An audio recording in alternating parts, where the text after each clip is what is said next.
Di wilayah jurisdiksi Pengadilan Negeri Tanjung Bali, terdakwa H. Muhammad Kosman alias Muhammad GC alias KC juga membacakan nas bahwa iblis adalah sumber segala dusta. Perkataan itu dikutip oleh terdakwa dari Kitab Yohanes ayat 8 pasal 8 ayat 44, di mana Tuhan Yesus Kristus menyatakan bahwa iblis yang menjadi bapamu dan kamu ingin melakukan keinginan-keinginan bapamu.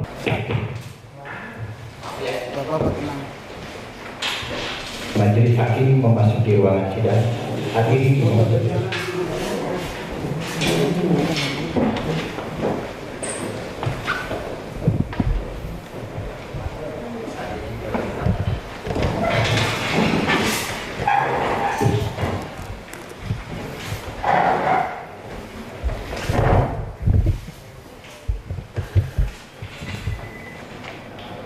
Sidang perkara pidana nomor 186 Februari 2021 Pengadilan Negeri Ciamis atas nama Haji Muhammad Kosman dibuka dalam terbuka untuk umum.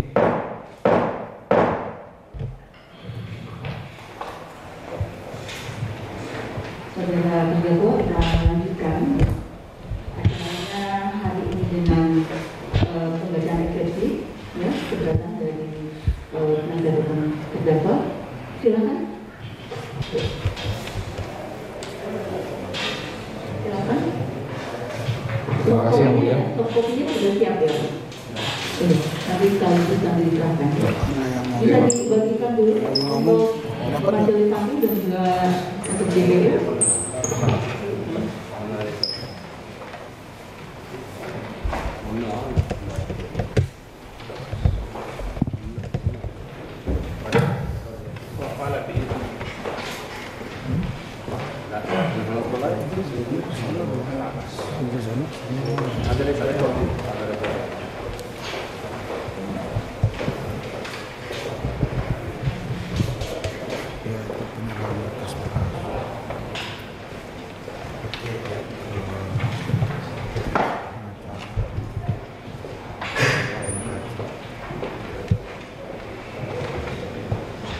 Terima kasih yang mulia. Izin bisa kami mulai. Terima kasih. Keberatan atas surat dakwaan saudara jasa penuntut umum nomor register perkara PDM Strip /067 Ciamis /11 2021 tanggal 17 November 2021 yang ditandatangani oleh jasa penuntut umum atas nama saudara Syahnan Tanjung BSJ Sarjana Hukum dalam perkara pidana nomor register perkara 186 Pitsus 2021 PNCMS 8 November 2021 atas Muhammad KC alias Muhammad Kosman Cornelius alias Kosman bin Sunet, diajukan oleh penasihat hukum terdakwa dari Kantor Hukum Victoria, Kamarudin Simanjuntak Sarjana Hukum, Martin Lukas Simanjuntak Sarjana Hukum, Mansur Febrian Sarjana Hukum, Desiana Victorina Sarjana Hukum, dan rekan. Pengadilan Negeri Ciamis pada hari Kamis tanggal 9 Desember 2021 nomor 251 /V/HV ulangi FHV /X /12 Romawi /2021 lampiran 1 berkas perihal keberatan. Kepada yang terhormat Ketua Pengadilan Negeri Ciamis CQ Majelis Hakim dalam perkara nomor 186 Pitsus 2021 PN Ciamis di Jalan Jenderal Sudirman nomor 116 Ciamis, Kecamatan Ciamis, Kabupaten Ciamis, Jawa Barat 46211. Dengan hormat, Majelis Hakim yang terhormat, Saudara Jaksa Penuntut Umum yang kami hormati, serta sidang pengunjung yang kami hormati, perkenalkan kami Kamarudin Simanjuntak, Sarjana Hukum, Martin Lukas Simanjuntak, Sarjana Hukum, Mansur Febrian, Sarjana Hukum, Desiana Victorina, Sarjana Hukum, dan rekan warga negara Indonesia, pekerjaan advokat dan penasihat hukum pada kantor firma Hukum Victoria beralamat di Taman Kedoya Baru, Jalan Kedoya, Alaman 8, Blok E9, nomor 12, Kedoya Selatan 11520, Kebun Jeruk, Jakarta Barat, DKI Jakarta. Nomor handphone 08158840 dan 082239434111. Dalam hal ini, berdasarkan surat kuasa khusus nomor 250/FHV/SK strip pit /11 Romawi/2021 tanggal 25 November 2021, kami bertindak untuk dan atas nama H. Muhammad Kosman, laki-laki, NIK 33015300668001, warga negara Indonesia, tempat dan tanggal lahir Ciamis 30 Juni 1968, pekerjaan wira swasta, agama Islam, beralamat di Peru Mega Regency, Blok L11 nomor 18 RT 025 RT 010, Kelurahan Sukaragam, Kecamatan Serangbaru, Kabupaten Bekasi, Provinsi Jawa Barat, untuk selanjutnya disebut sebagai terdakwa. Terdakwa berdasarkan surat dakwaan saudara jaksa penuntut umum nomor register perkara PDM strip 1 strip 067 Ciamis 11 2021 tanggal 17 November 2021 dan dalam perkara pidana nomor Rek 186 pit sus 2021 PN Ciamis tanggal 18 November 2021. Dengan ini kami menyampaikan surat keberatan terhadap surat dakwaan dari saudara jaksa penuntut umum dengan nomor register perkara PDN strip 1 067 Ciamis 11 2021 tanggal 17 November 2021 yang ditandatangani oleh jaksa penuntut umum atas nama saudara Syahnan Tanjung DSD Sarjana Hukum sebagai berikut. Keberatan ini kami sampaikan dengan pertimbangan bahwa ada hal-hal yang prinsipal yang perlu kami sampaikan berkaitan demi tegaknya hukum, kebenaran dan keadilan, dan demi memastikan terpenuhinya keadilan yang menjadi hak asasi manusia sebagaimana tercantum dalam pasal 7 Deklarasi Universal HAM Duham, pasal 14 ayat 1, Kovenan Hak Sipil dan Politik yang telah diratifikasi menjadi Undang-Undang Republik Indonesia nomor 12 tahun 2005 tentang pengesahan International Covenant on Civil and Political Rights, Covenant Internasional tentang hak-hak sipil dan politik, pasal 27 ayat 1, pasal 28D ayat 1, Undang-Undang Dasar 1945, pasal 7 dan pasal 8 TAP MPR nomor XB 2 Romawi tahun 1998 tentang hak asasi manusia, pasal 17 Undang-Undang nomor 39 tahun 1999 tentang hak asasi manusia, di mana semua orang adalah sama di muka hukum dan tanpa diskriminasi apapun serta berhak atas perlindungan hukum yang sama. Pengajuan keberatan yang kami buat ini sama sekali tidak mengurangi rasa hormat kami kepada jaksa penuntut umum yang sedang melaksanakan fungsi dan perannya sebagai peneliti berkas dan penuntut umum, serta pengajuan keberatan ini tidak semata-mata mencari kesalahan dari surat dakwaan jaksa penuntut umum ataupun menyanggah secara a priori dan materi ataupun formal dakwaan yang dibuat oleh jaksa penuntut umum. Namun ada hal yang sangat fundamental untuk dapat diketahui majelis hakim dan saudara jaksa penuntut umum, bahwa demi tegaknya keadilan dan kepastian hukum serta kemanfaatannya, maka hal ini harus kami lakukan keberatan atas surat dakwaan jaksa penuntut umum sebagaimana semboyan yang selalu kita junjung bersama selaku penegak hukum, yakni fiat justitia ruat caelum. Artinya bahwa hukum dan keadilan harus ditegakkan meskipun langit akan runtuh. Nah, sekarang ini pun belum juga runtuh. Jadi tidak ada alasan untuk kita tidak menegakkan hukum itu sendiri.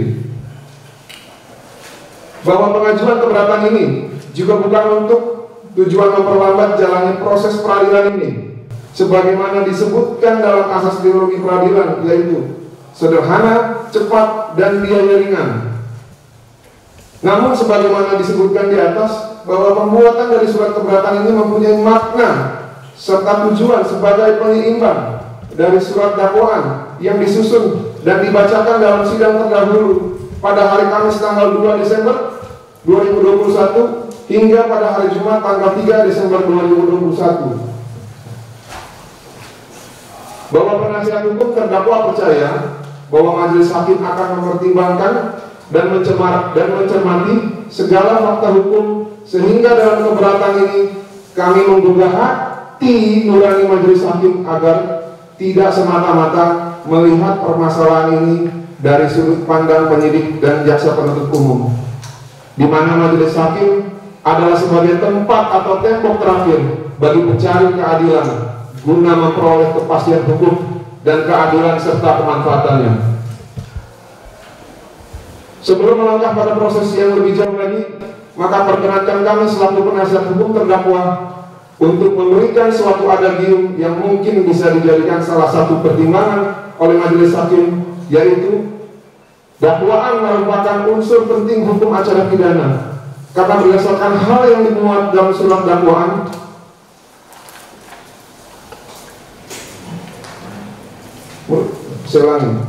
Dakwaan merupakan unsur penting hukum acara pidana karena berdasarkan hal yang dimuat dalam surat itu, hakim akan memeriksa surat itu sebagaimana pendapat ahli atau ahli hukum pidana Prof.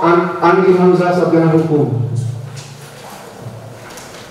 Menurut M. Yahya Arhab menyatakan bahwa pada dasarnya alasan yang dapat dijadikan dasar hukum mengajukan keberatan agar surat dakwaan dibatalkan apabila surat dakwaan tidak memenuhi ketentuan pasal 143 atau melanggar ketentuan pasal 144 ayat 2 dan 3 KUHP. Beberapa pembahasan dan penerapan KUHP Pustaka Kartini Jakarta 1985 halaman 663-664. Berdasarkan surat dakwaan yang disusun oleh jaksa penuntut umum, maka menurut hemat kami ada beberapa hal yang perlu ditanggapi secara seksama, mengingat di dalam surat dakwaan tersebut terdapat berbagai ketidakcermatan dan ketidakjelasan serta ketidaklengkapan yang menyebabkan kami mengajukan keberatan ini. Berdasarkan hal-hal tersebut di atas, maka sangatlah patut dan layak untuk menyatakan bahwa surat dakwaan jaksa penuntut umum prematur, batal demi hukum, kabur, tidak jelas, tidak cermat, dan juga tidak lengkap sehingga surat dakwaan harus dibatalkan. Bahwa sesuai dengan ketentuan pasal 143 ayat 2 huruf B ayat 3 KUHP, diatur surat dakwaan jaksa penuntut umum haruslah memenuhi syarat-syarat antara lain: A. Syarat formal, yaitu bahwa surat dakwaan harus menyebutkan identitas lengkap terdakwa atau tersangka, serta bahwa surat dakwaan harus diberi tanggal dan ditandatangani oleh jaksa penuntut umum. B. Syarat material, bahwa surat dakwaan harus memuat dan menyebutkan waktu, tempat delik dilakukan. Kemudian surat dakwaan haruslah disusun secara cermat, jelas, dan lengkap tentang tindak pidana yang didakwakan. C. Surat dakwaan yang tidak memenuhi ketentuan sebagaimana dimaksud dalam ayat 2 huruf B adalah batal demi hukum. Dalam surat keberatan kami ini, yang kami ajukan keberatan adalah menyangkut formil dan material, garis miring isi surat dakwaan jaksa penuntut umum. Oleh karena itu, berkaitan dengan persyaratan formil dan material, sebagaimana diharuskan oleh ketentuan pasal 143 ayat 2 huruf B dan ayat 3 KUHP, khususnya yang mengisyaratkan bahwa dakwaan haruslah disusun secara cermat, jelas, dan lengkap tindak pidana yang didakwakan. Berkenaan dengan maksud ketentuan pasal 143 ayat 2 huruf B dan ayat 3 KUHP, maka perkenankan kami untuk menyampaikan nota keberatan. Karena jaksa penuntut umum dalam membuat surat dakwaan kami anggap tidak memenuhi syarat formil dalam pembuatan surat dakwaan terdakwa. Karena surat dakwaan jaksa penuntut umum hanya ditandatangani oleh satu orang jaksa penuntut umum pada tanggal 17 November 2021 atas nama Syafnan Tanjung, BSJ Sarjana Hukum, selaku jaksa utama media. Akan tetapi yang bertindak sebagai jaksa penuntut umum dalam membacakan surat dakwaan terdakwa MKC terbukti secara tanpa hak dan memiliki wewenang ada sekira 15 orang secara bergantian. Selain itu, surat dakwaan jaksa penuntut umum kami anggap tidak memenuhi syarat material dalam memuat surat dakwaan terdakwa, karena terbukti surat dakwaan tidak cermat, tidak jelas, dan tidak lengkap dalam menguraikan perbuatan terdakwa, dan tidak lengkap dalam menguraikan kronologis peristiwa hukum yang sebenarnya terjadi di alami oleh terdakwa, dengan cara tidak memaparkan fakta hukum menyangkut keadaan terdakwa yang perbuatan yang disangkakan kepadanya adalah atas: 1. Perbuatan terdakwa diduga terjadi pada tanggal 20 Agustus 2021. 2. Perbuatan terdakwa pada tanggal 20 Agustus 2021 telah dilaporkan di SPKT Bareskrim Polri Jakarta pada tanggal 21 Agustus 2021 berdasarkan pasal 45 ayat 2 Undang-Undang ITE junto pasal 28 ayat 2 Undang-Undang ITE junto pasal 156 KUHP junto pasal 156 huruf A KUHP. 3. Terdakwa MKC dijadikan tersangka pada tanggal 22 Agustus 2021 berdasarkan pasal 45 ayat 2 Undang-Undang ITE junto pasal 28 ayat 2 Undang-Undang ITE junto pasal 156 KUHP junto pasal 156 huruf A KUHP. 4. Rumah terdakwa dibongkar paksa tanpa izin atau penetapan ketua PN Bandung atau Bali oleh penyidik Siber Polri pada tanggal 23 Agustus 2021 di wilayah hukum PN Bandung, Bali, untuk mendapatkan sejumlah barang bukti secara melawan hukum. 5. Terdakwa MKC telah diculik oleh penyidik Cyber Polri pada tanggal 24 Agustus 2021 di wilayah hukum PN Badung, Bali, tanpa disertai surat perintah penangkapan di Badung, Bali. 6. Terdakwa ditangkap dan ditahan di Polda Bali oleh penyidik Cyber Polri pada tanggal 25 Agustus 2021 di Bali. 7. Terdakwa diminta keterangan oleh penyidik Cyber Polri pada tanggal 25 Agustus 2021 di Polda Bali tanpa didampingi oleh penasihat hukum terdakwa. Padahal ancaman pidana atas sangkaan pasal yang disangkakan kepada terdakwa adalah di atas 5 tahun penjara. 8. Terdakwa dibawa ke Bareskrim Polri Jakarta pada tanggal 25 Agustus 2021, tepatnya di Intipit Cyber Bareskrim Polri pada lantai 15 gedung Bareskrim Polri, dan dimintai keterangan tanpa diberi akses untuk didampingi oleh penasihat hukum terdakwa yang telah menunggu di lantai 15 gedung Bareskrim Polri dengan cara penyidik Siber Polri berbohong atau menyebar hoaks bahwa terdakwa kena COVID-19 sehingga perlu isolasi mandiri sekira 1-2 minggu ke depan. Padahal tidak benar dan tidak ada bukti bahwa terdakwa terkena COVID-19 atau COVID-19. 9. Terdakwa terbukti telah disiksa, dikeroyok, dianiaya, dipaksa makan tai, maaf yang mulia, garis miring faceless sebanyak 3 kali, mulai dari pukul 01.00 WIB sampai dengan pukul 15.00 WIB pada tanggal 26 Agustus 2021 oleh penyidik Siber Polri dan atau oleh orang seluruhannya, mulai dari Polri Pangkal Rendah hingga Polri Pangkal Perwira Setinggi Irjen Pol, aktif di rutan Baris Krim Polri. 10. Penyidik Siber Polri dan Jaksa Penuntut Umum terbukti bersekongkol mencari-cari saksi sebanyak-banyaknya ke wilayah hukum Ciamis atas peristiwa hukum yang lokus delikti dan tempus deliktinya adalah di wilayah hukum Badung, Bali, untuk tujuan penyidik dan jaksa penuntut umum agar perkara akwo ada horor dan onar dengan cara memobilisasi massa di wilayah hukum Ciamis berdasarkan informasi dari 2 orang pejabat Jaksa Agung RI yang tidak simpati dengan cara-cara jaksa penuntut umum dalam menangani perkara ini.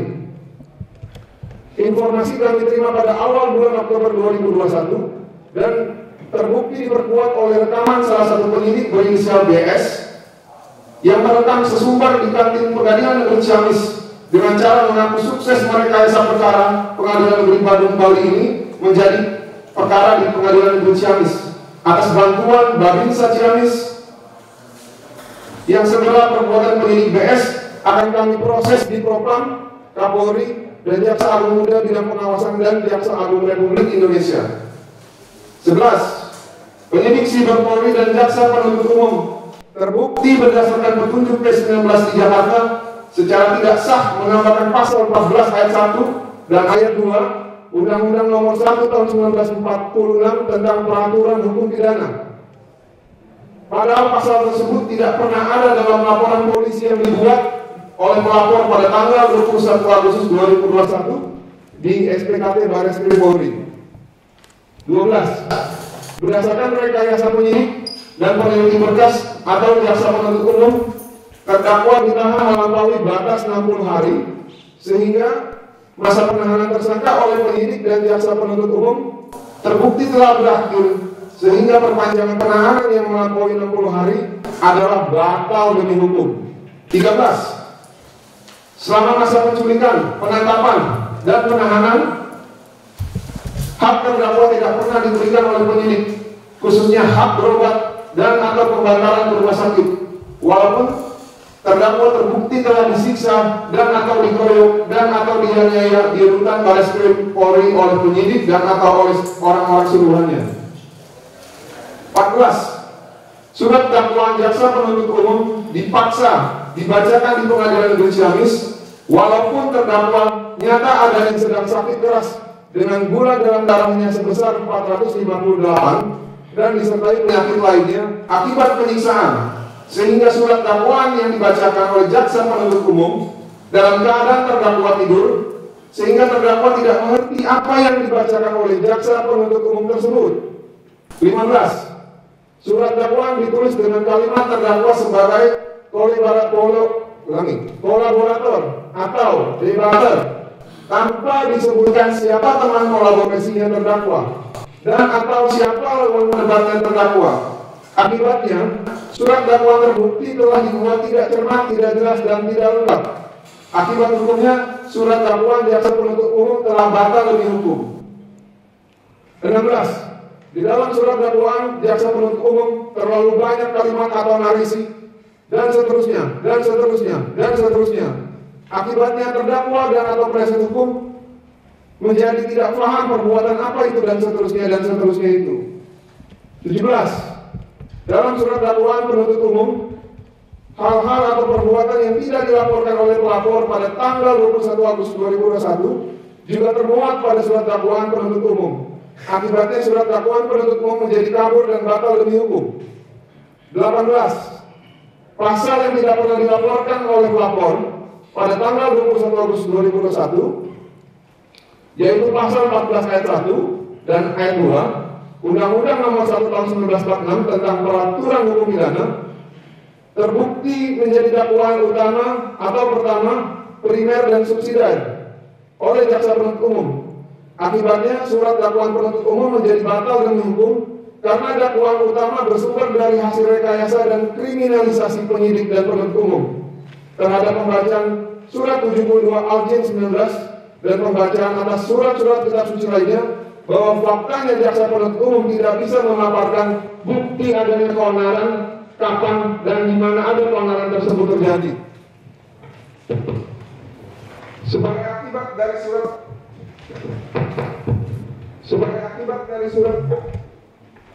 sebagai akibat dari surat dakwaan yang pada pokoknya secara primer menyatakan adanya menyiarkan berita atau pemberitahuan bohong dengan sengaja menerbitkan keonaran di kalangan rakyat. 19. Surat dakwaan jaksa penuntut umum terlalu banyak, setebal 385 halaman. Akibatnya boros kertas dan surat dakwaan menjadi kabur, tidak jelas dan batal demi hukum.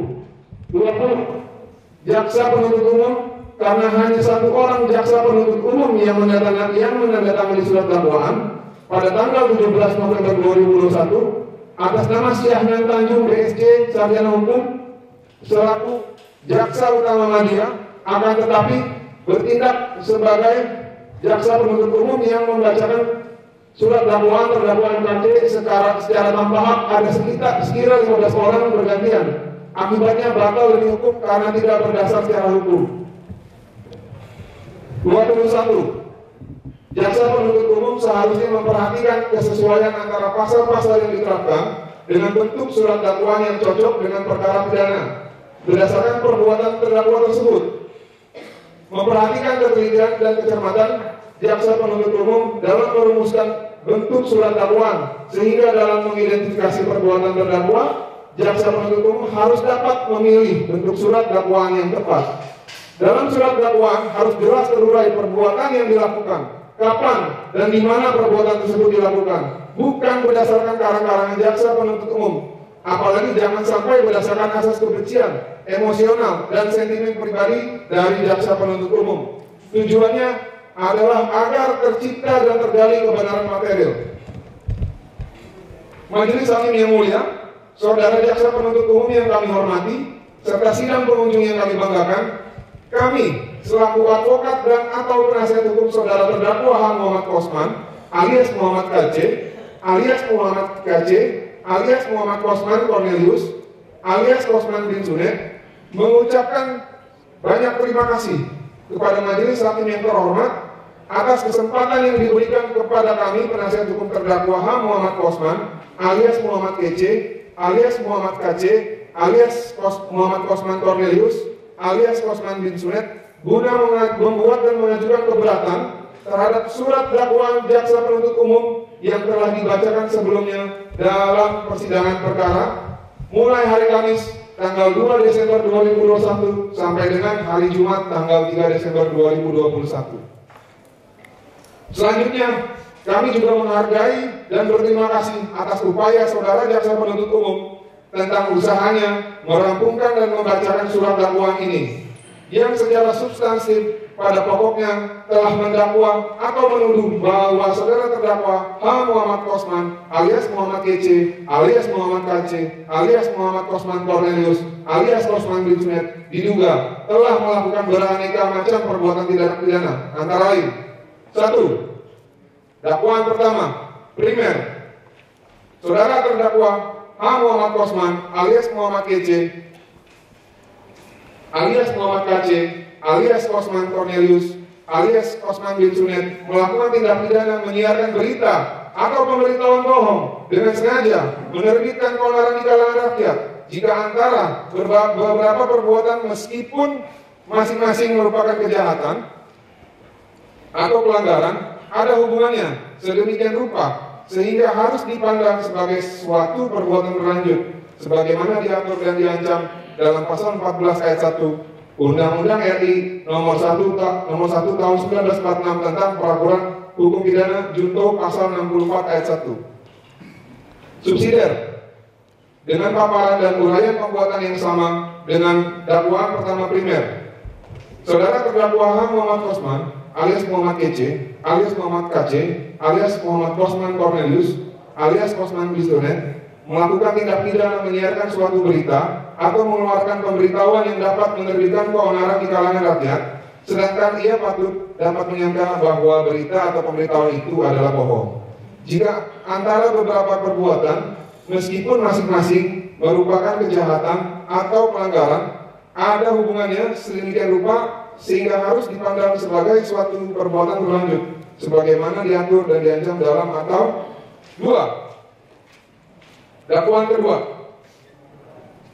dengan paparan dan uraian perbuatan yang sama dengan dakwaan pertama primer, Saudara terdakwa H. Muhammad Kosman alias Muhammad KC alias Muhammad KC alias Muhammad Kosman Cornelius alias Kosman bin Sunet melakukan tindak pidana dengan sengaja dan tanpa hak menyebarkan informasi yang ditujukan untuk menimbulkan rasa kebencian atau permusuhan individu dan atau kelompok masyarakat tertentu berdasarkan suku, agama, ras, dan atau golongan sara.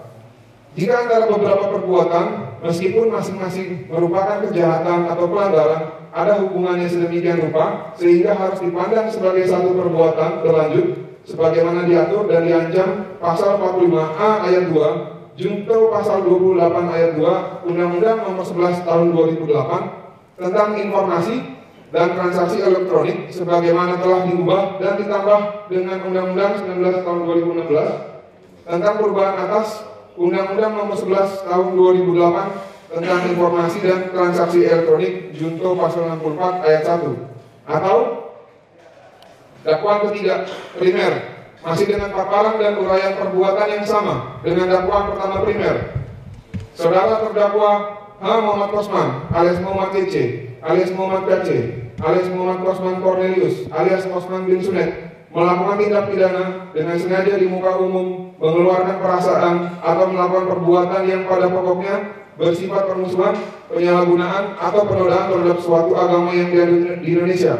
Jika antara perbuatan meskipun masing-masing merupakan kejahatan atau pelanggaran, ada hubungannya sedemikian rupa sehingga harus dipandang sebagai satu perbuatan berlanjut sebagaimana diatur dan diancam pasal 156A huruf A Kitab Undang-Undang Hukum Pidana junto pasal 64 ayat 1 KUHP. Subsidiar. Saudara terdakwa H. Muhammad Kosman alias Muhammad KC alias Muhammad KC alias Muhammad Kosman Cornelius alias Kosman bin Sunet melakukan tindak pidana di muka umum untuk melakukan tindak pidana di muka umum menyatakan perasaan permusuhan, kebencian atau penghinaan terhadap suatu atau beberapa golongan rakyat Indonesia. Jika antara perbuatan meskipun masing-masing merupakan kejahatan atau pelanggaran ada hubungannya sedemikian rupa sehingga harus dipandang sebagai satu perbuatan berlanjut sebagaimana diatur dan diancam pasal 156 KUHP junto pasal 64 ayat 1 KUHP. Surat keberatan ini kami bagi dalam bentuk dan sistematika sebagai berikut. 1. Pendahuluan. 2. Surat dakwaan jaksa penuntut umum prematur karena penyidik dan jaksa penuntut umum sengaja mengabaikan ketentuan terdakwa wajib diberikan surat peringatan terlebih dahulu sebelum dipidana. 3. Keberatan Pengadilan Negeri Ciamis tidak berwenang memeriksa, mengadili, dan memutus perkara ini karena menyangkut kompetensi relatif. 4. Keberatan surat dakwaan batal demi hukum karena pencantuman pasal liar yaitu pasal 14 ayat 1 dan ayat 2 yang tidak ada dalam laporan polisi oleh pelapor pada tanggal 21 Agustus 2021. 5. Surat dakwaan jaksa penuntut umum kabur atau obskur liberum karena tidak cermat, tidak jelas, dan tidak lengkap sehingga harus dinyatakan batal demi hukum. Ulangi. 6. Dakwaan tidak dapat diterima akibat terdakwa diculik, ditangkap, ditahan, dimintai keterangan tidak didampingi penasihat hukum dan perpanjangan penahanan berdasarkan pasal liar. 7. Penyidik tidak mau memeriksa semua saksi dan ahli yang meringankan terdakwa. Penyidik sengaja mengesampingkan kata wajib dalam pasal 116 ayat 3 dan ayat 4 tentang kewajiban penyidik memanggil dan mendengar keterangan saksi yang meringankan tersangka atau terdakwa. 8. Surat dakwaan jaksa penuntut umum batal demi hukum karena penyitaan barang bukti tanpa adanya penetapan atau izin dari Ketua Pengadilan Negeri Badung, Bali. Akibatnya penyitaan atau penyidik melawan penyitaan oleh penyidik melawan ketentuan hukum khususnya bab 1 pasal 1 angka 16 KUHP junto pasal 36 sampai dengan pasal 48 Kitab Undang-Undang Hukum Acara Pidana. 9. Penuntut dan permohonan. Adapun uraian secara lebih jelas dan terperinci dari eksepsi aquo dapat kami paparkan dan uraikan sebagaimana berikut di bawah ini. 1. Pendahuluan. Majelis Hakim yang terhormat, Saudara Jaksa Penuntut Umum yang kami hormati, serta sidang pengunjung yang kami hormati. Setelah mendengar, mencermati, dan mempelajari secara seksama surat dakwaan dari Saudara Jaksa Penuntut Umum atas dakwaannya terhadap terdakwa H. Muhammad Kosman alias Muhammad KC alias Muhammad KC alias Muhammad Kosman Cornelius alias Kosman bin Sunet yang telah dibacakan dalam sidang pada hari Kamis tanggal 2 Desember 2021 sampai dengan hari Jumat tanggal 3 Desember 2021 sekira pukul 22.00 WIB yang lalu, maka terdapat paparan dan uraian surat dakwaan Saudara Jaksa Penuntut Umum yang tidak cermat, tidak jelas, dan tidak lengkap dalam menguraikan perbuatan terdakwa, terutama atas tindak pidana dituduhkan kepadanya. Apakah benar terdakwa H. Muhammad Kosman alias Muhammad KC alias Muhammad KC alias Muhammad Kosman Cornelius alias Kosman bin Sunet pernah benar-benar telah melakukan perbuatan-perbuatan yang dituduhkan dan atau didakwakan oleh Saudara Jaksa Penuntut Umum dalam 3 surat dakwaan berbentuk primer dan subsidiar dan alternatif tersebut? Apakah surat dakwaan Jaksa Penuntut Umum ini sudah layak atau malah masih prematur? Terdakwa belum pernah mendapat surat peringatan apapun dari Menteri Agama, Menteri Dalam Negeri, Jaksa Agung maupun Kapolri, sebagaimana dipersyaratkan oleh ketentuan hukum. Apakah surat dakwaan Jaksa Penuntut Umum kabur, obscur liberum? Karena Jaksa Penuntut Umum membuat surat dakwaan yang membingungkan, yaitu mendakwakan terdakwa dengan perbuatan setebal 385 halaman atas perbuatan kolaborator atau debater tanpa disebutkan siapa kolaborasi atau lawan debatnya dan tanpa penerapan pasal 55 ayat 10 K1 KUHP K1 KUHP dan atau tanpa pasal 56 KUHP dan dengan perbuatan dalam surat dakwaan dan seterusnya dengan berbentuk surat dakwaan primer subsidiar dan atau alternatif. Bahwa belum lagi adanya penerapan pasal yang berbeda-beda, namun dengan penguraian perbuatan terdakwa yang sama. Misalnya, 1.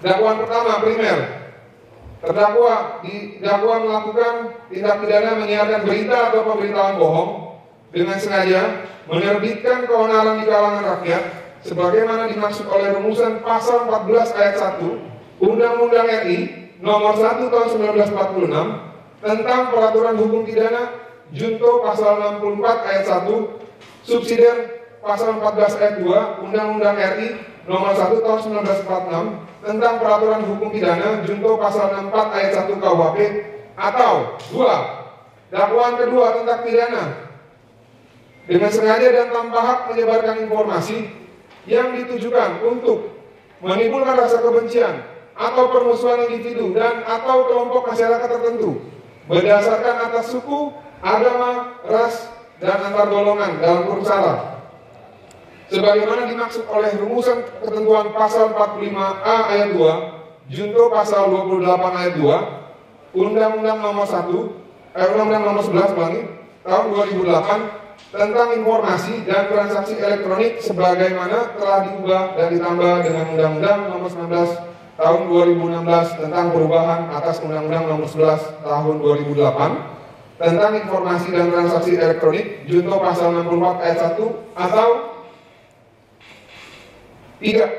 Dakwaan ketiga tentang terdakwa didakwa melakukan tindak pidana dengan sengaja di muka umum, mengeluarkan perasaan atau melakukan perbuatan yang pada pokoknya bersifat permusuhan, penyalahgunaan atau penodaan terhadap suatu agama yang dianut Indonesia, sebagaimana dimaksud oleh rumusan pasal 156A huruf A Kitab Undang-Undang Hukum Pidana Junto pasal 64 ayat 1 KUHP subsidiar diancam pasal 156 KUHP Junto pasal 64 ayat 1 KUHP, bahwa tindak pidana berdasarkan dakwaan pertama yang salah satu unsurnya adalah menyiarkan berita atau pemberitaan bohong dengan sengaja menerbitkan keonaran di kalangan rakyat, sedangkan tindak pidana berdasarkan dakwaan salah satu unsurnya adalah dengan sengaja dan tanpa hak menyebarkan informasi yang ditujukan untuk menimbulkan rasa kebencian atau permusuhan individu dan atau kelompok masyarakat tertentu berdasarkan atas suku, agama, ras, dan antar golongan atau sara.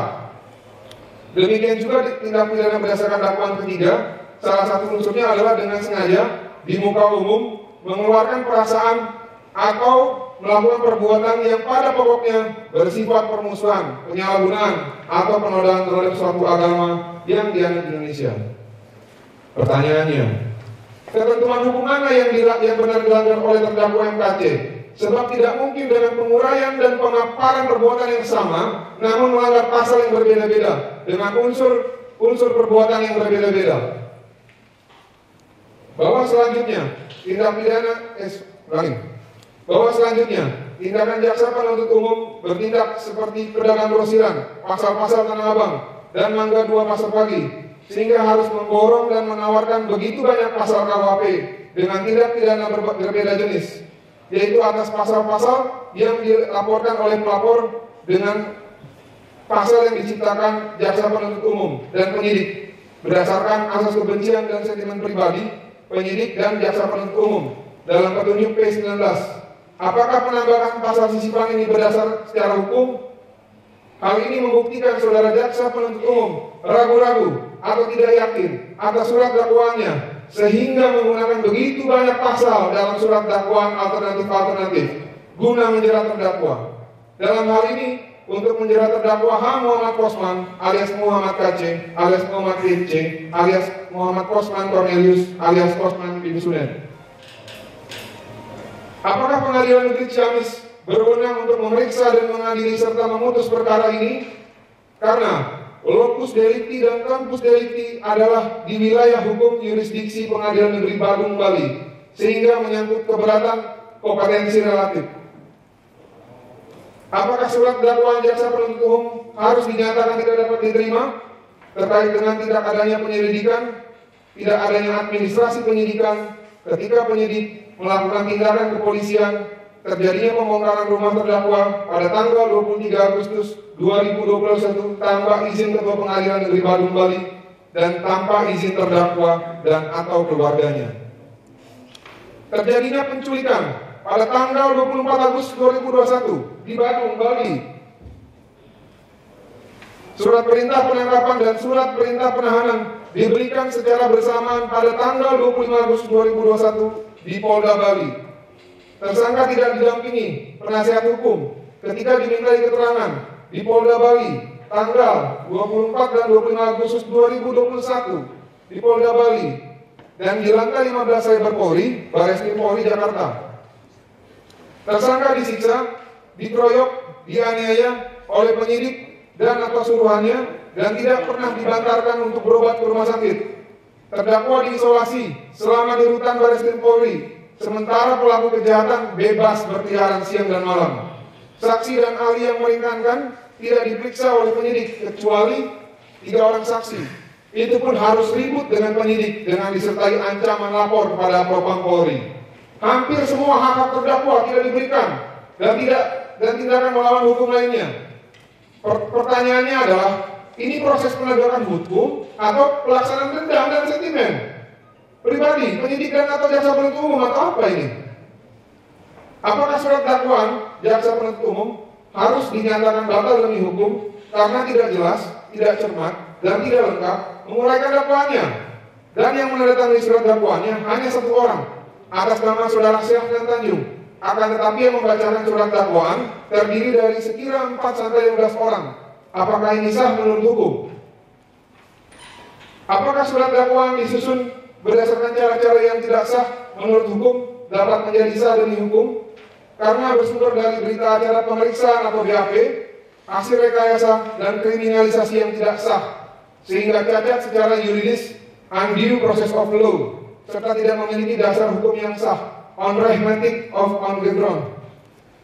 Apakah surat dakwaan jaksa penuntut umum yang bersumber dan disusun dari BAP hasil rekayasa berdasarkan P19 dengan tipu muslihat dan rekayasa penyidik bersama peneliti berkas atau JPU demi kepentingan pihak tertentu atau sponsor perkara ini, yang sejatinya adalah perkara Pengadilan Negeri Badung, Bali, namun direkayasa menjadi ke Pengadilan Negeri Ciamis dengan cara penyidik BS, berinisial BS, pergi mencari saksi ke Ciamis dan sekitarnya yang tak ada hubungannya dengan perkara terdakwa ini, memprovokasi ormas, babinsa, dan lain-lain, agar terkesan saksinya lebih banyak di wilayah pengadilan negeri Ciamis. Namun pada sisi lain, penyidik tidak mau memeriksa 7 orang saksi meringankan dan 7 orang ahli yang meringankan dengan dalih nanti saja di pengadilan, yang tak lain tak bukan hanya agar perkara ini digelar di pengadilan negeri Ciamis.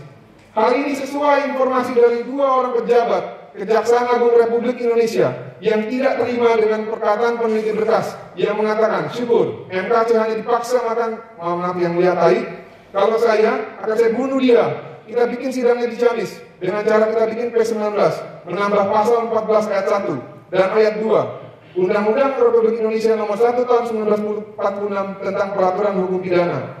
Hal ini sesuai dengan rekaman percakapan penyidik berinisial DS di kantin pengadilan negeri Ciamis yang sesumbar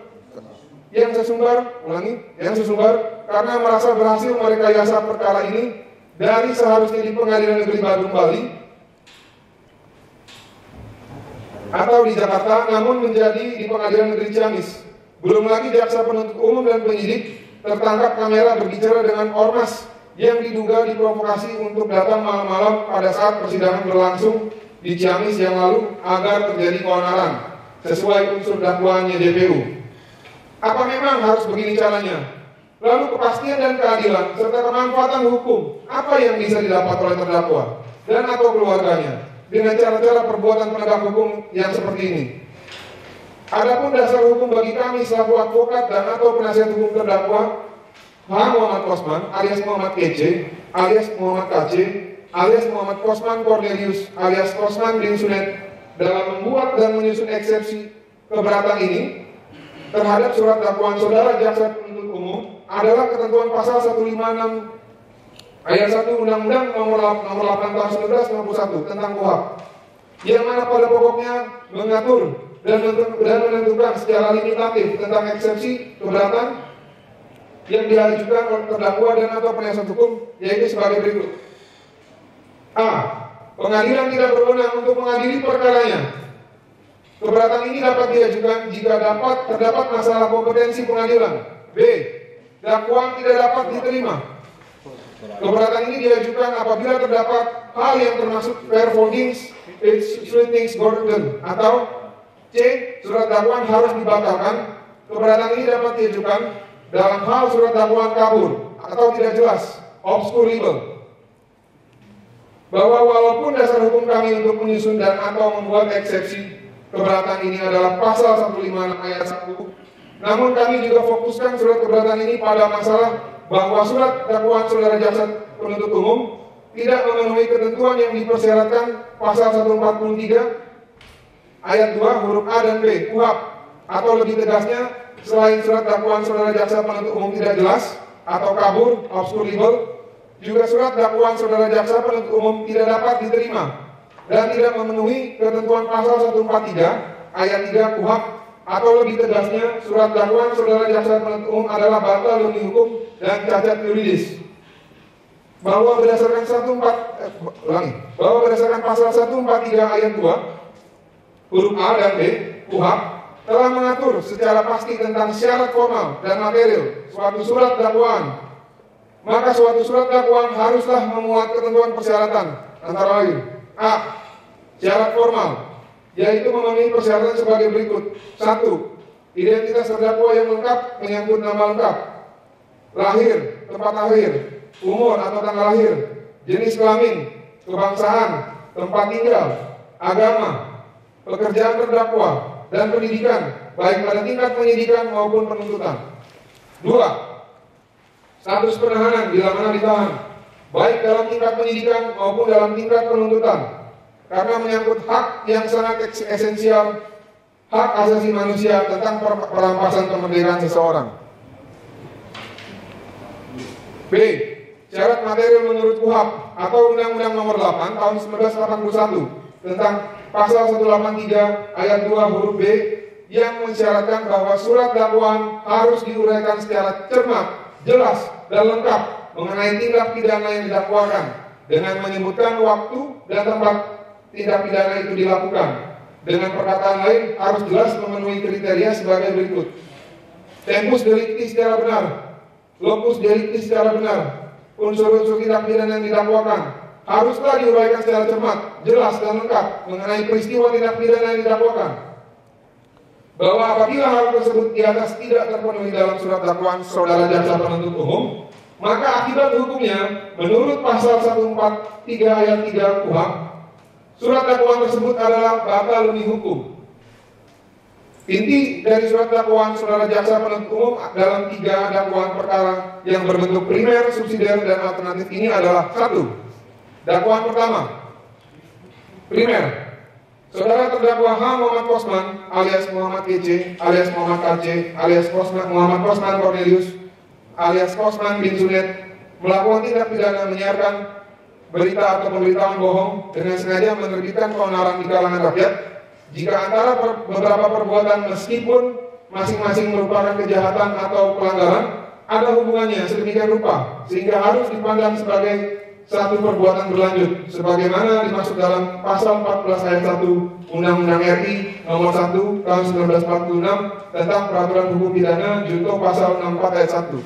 Subsidiar, saudara terdakwa H. Muhammad Kosman alias Muhammad KC alias Muhammad KC alias Muhammad Kosman Cornelius alias Kosman bin Sunet melakukan tindak pidana menyiarkan suatu berita atau mengeluarkan pemberitahuan yang dapat menerbitkan keonaran di kalangan rakyat, sedangkan ia patut dapat menyangka bahwa berita atau pemberitahuan itu adalah bohong.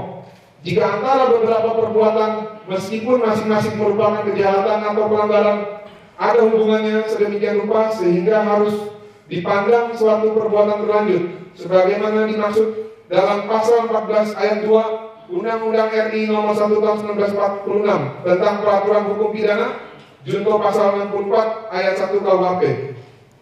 2. Dakwaan kedua, saudara terdakwa H. Muhammad Kosman alias Muhammad KC alias Muhammad KC alias Muhammad Kosman Cornelius alias Kosman bin Sunet melakukan tindak pidana dengan sengaja dan tanpa hak menyebarkan informasi yang ditujukan untuk menimbulkan rasa kebencian atau permusuhan individu dan atau kelompok masyarakat tertentu berdasarkan atas suku, agama, ras, dan antar golongan sara.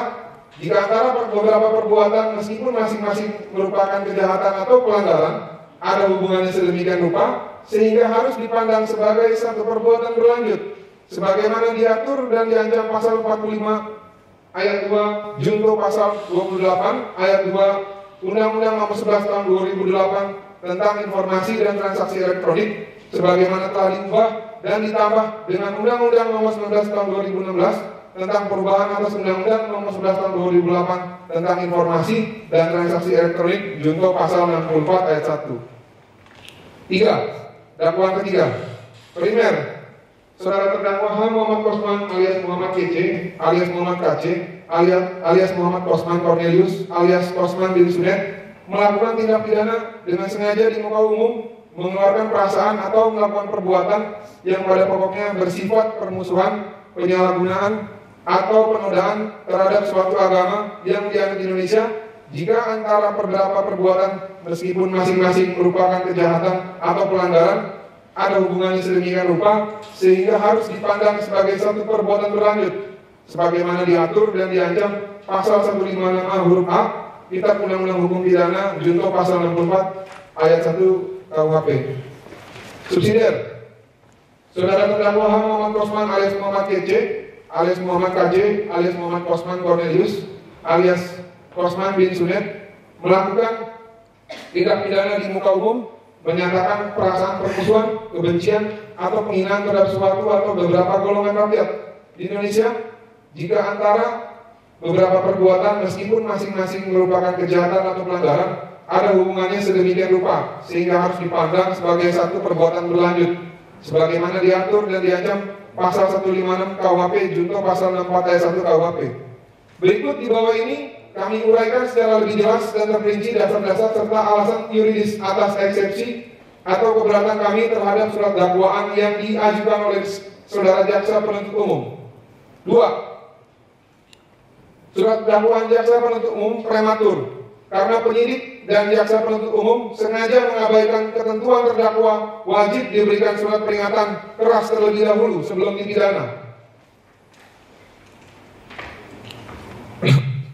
Bahwa terdakwa belum pernah mendapat peringatan keras dari instansi terkait sebagaimana mekanisme yang diatur dalam Undang-Undang Nomor 1 PNPS tahun 1965 tentang pencegahan penyalahgunaan dan atau penodaan agama terkait penerapan pasal 156A KUHP. Mengenai delik penodaan agama harus diawali dengan peringatan keras dari instansi terkait sebagaimana mekanisme yang diatur dalam Undang-Undang Nomor 1 PNPS tahun 1965 tentang pencegahan penyalahgunaan dan atau penodaan agama atau Undang-Undang Penodaan Agama terkait penerapan pasal 156A KUHP junto pasal 156 KUHP. Bahwa berdasarkan hukum positif di Indonesia yang khusus dan paling lengkap mengatur tentang penodaan agama dan delik penodaan agama berdasarkan pasal 156 KUHP merupakan pasal sisipan dalam kurung bis dari KUHP sebagai hasil peninggalan Belanda yang diamanatkan oleh pasal 4 Undang-Undang PNPS, sehingga untuk menggunakan pasal 156 KUHP secara normatif wajib mengikuti mekanisme dalam Undang-Undang Penodaan Agama, yakni sebelum kasus penodaan agama diproses secara hukum, maka terdakwa sebelum ditetapkan sebagai tersangka wajib diberi surat peringatan keras terlebih dahulu, kecuali telah diberikan surat peringatan namun tetap melakukan hal yang dilarang oleh surat peringatan itu, barulah penyidik bisa memproses secara hukum. Bahwa penetapan Presiden Republik Indonesia Nomor 1 PNPS tahun 1965 tentang pencegahan penyalahgunaan dan atau penodaan agama sudah ditetapkan menjadi undang-undang melalui Undang-Undang Nomor 5/1969 tentang pernyataan berbagai penetapan presiden dan peraturan presiden sebagai undang-undang. Sementara itu, pasal 156A KUHP yang diamanatkan oleh pasal 4 Undang-Undang Penodaan Agama yang memiliki 3 unsur utama, yaitu permusuhan, penyalahgunaan, dan penodaan agama. Bahwa atas dugaan pelanggaran atas pasal 1, pasal 2, dan pasal 3 Undang-Undang Penodaan Agama juga dikenai sanksi pidana 5 tahun penjara yang disebutkan dalam pasal 3 undang-undang tersebut. Dan faktanya, hukumnya H. Muhammad Kosman alias Muhammad KC, alias Muhammad KC, alias Muhammad Kosman Cornelius, alias Kosman bin Sunet, tidak pernah mendapatkan surat larangan atau peringatan keras dari instansi terkait, semisal dari Jaksa Agung, Kapolri, maupun dari Menteri Agama. Bahwa adalah fakta hukum bahwa ternyata penyidik Ditpid Cyber belum atau tidak memberikan hak hukum kepada terdakwa untuk melakukan pembelaan diri dalam proses lidik sebagai saksi. Dan sejatinya terdakwa berdasarkan Undang-Undang PNPS Nomor 1 tahun 1945 berdasarkan Undang-Undang PNPS Nomor 1 tahun 1965 pada pasal 2 wajib secara hukum diberikan peringatan keras terlebih dahulu oleh Kementerian Agama, Kementerian Dalam Negeri, dan Kejaksaan Agung maupun Kapolri bila perlu tentang apa yang dibacakan oleh terdakwa soal surat 72 Al-Jin ayat 19 dan Al-Maryam 19 ayat 71 adalah terlarang untuk dibacakan. Bila memang hal tersebut terlarang dibacakan di depan umum, namun pertanyaan adalah bukankah tindakan tersebut sebagai bentuk kriminalisasi membaca kitab suci agama? Bahwa akan tetapi sebagaimana dengan kebebasan berpendapat di dalam Undang-Undang Dasar 1945 yang mengatur tentang diatur hak untuk berpendapat, menyatakan pikiran, dan berserikat sebagaimana dimaksud oleh Undang-Undang Dasar 1945 pasal 28 huruf E dan F junto Undang-Undang Nomor 39 tahun 99 tentang hak asasi manusia, khususnya dalam pasal 14, 23, 24, dan 25. Bukankah hak itu berlaku juga kepada H. Muhammad Kosman alias Muhammad KC, alias Muhammad KC, alias Muhammad Kosman Cornelius, alias Kosman bin Sunet? Izin untuk dilanjutkan yang mulia. Izin untuk tidak. Keberatan pengadilan negeri kami tidak. Komiknya. Izin yang mulia. 3. Keberatan pengadilan negeri Ciamis tidak berwenang meriksa, mengadili dan memutus perkara ini karena menyangkut kompetensi relatif. Bahwa terdakwa adalah WNI yang pada saat ini sebagai terdakwa dan ditahan di rumah tahanan Polri, bahwa adapun kronologis kejadian yang dialami oleh terdakwa H. Muhammad Kosman alias Muhammad KC alias KC adalah bahwa terdakwa H. Muhammad Kosman alias Muhammad KC alias KC pada tanggal 20 Agustus 2021 di wilayah jurisdiksi Pengadilan Negeri Badung Bali, terdakwa membaca surat 72 Al-Jin ayat 19 yang isinya kurang lebih sebagai berikut. Wa annahu lamma qoma adullahi yaqud kadu yakunna alaihi ibadah, atau terjemahan bahasa Indonesianya, dan sesungguhnya ketika hamba Allah dalam kurung Muhammad berdiri menyembahnya, melaksanakan sholat, mereka dalam kurung jin-jin itu berdesakan memenuhinya.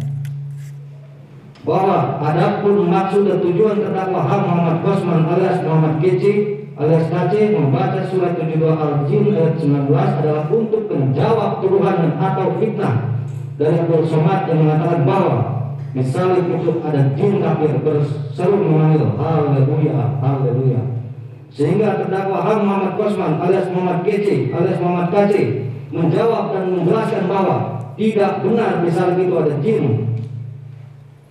jin kafir, namun yang benar menurut surat 72 Al-Jin ayat 19 adalah wa annahu lama qamadullahi yatquhu kadu yakunna alaihi ibadah, atau terjemahan bahasa Indonesianya, dan sesungguhnya ketika hamba Allah dalam kurung Muhammad berdiri menyembahnya, melaksanakan sholat, mereka jin-jin itu berdesakan menyerupuinya. Bahwa selain itu masih di wilayah jurisdiksi Pengadilan Negeri Badung Bali, terdakwa H. Muhammad Kosman alias Muhammad KC alias Muhammad KC juga membacakan surat Maryam 19 ayat 71 yang pada pokoknya menyatakan bahwa dan tidak ada seorang pun di antara kamu yang tidak mendatanginya dalam kurung neraka. Hal itu bagi Tuhanmu adalah suatu ketentuan yang sudah ditetapkan. Tujuan terdakwa membaca surat Maryam 19 ayat 71 adalah untuk menjawab tujuan Abdul Somad yang mengatakan bahwa kafir dalam kurung Yahudi dan Kristen Katolik pasti masuk neraka. Akan tetapi menurut terdakwa H. Muhammad Kosman alias Muhammad KC alias Muhammad KC bahwa yang pasti masuk neraka bukan kafir dalam kurung Yahudi, Nasrani, Kristen, Katolik, bahwa yang benar masuk neraka adalah golongan yang termasuk menurut surat Al-Maryam ayat 71, dan tidak ada seorang pun di antara kamu yang tidak mendatanginya dalam kurung neraka. Hal itu bagi Tuhanmu adalah suatu ketentuan yang sudah ditetapkan. Bahwa di wilayah jurisdiksi Pengadilan Negeri Badung Bali, terdakwa H. Muhammad Kosman alias Muhammad KC alias KC juga membacakan nas bahwa iblis adalah sumber segala dusta. Perkataan itu dikutip oleh terdakwa dari kitab Yohanes ayat 8 pasal 8 ayat 44, di mana Tuhan Yesus Kristus menyatakan bahwa iblis yang menjadi bapamu dan kamu ingin melakukan keinginan-keinginan bapamu, ia adalah pembunuh manusia sejak semula dan tidak hidup dalam kebenaran, sebab di dalam dia tidak ada kebenaran. Apabila berkata dusta, ia berkata atas kehendaknya sendiri, sebab ia adalah pendusta dan bapa segala dusta. Bahwa nas Alkitab ini ditunjukkan oleh terdakwa kepada orang-orang yang gemar berdusta dan menyebar kebohongan.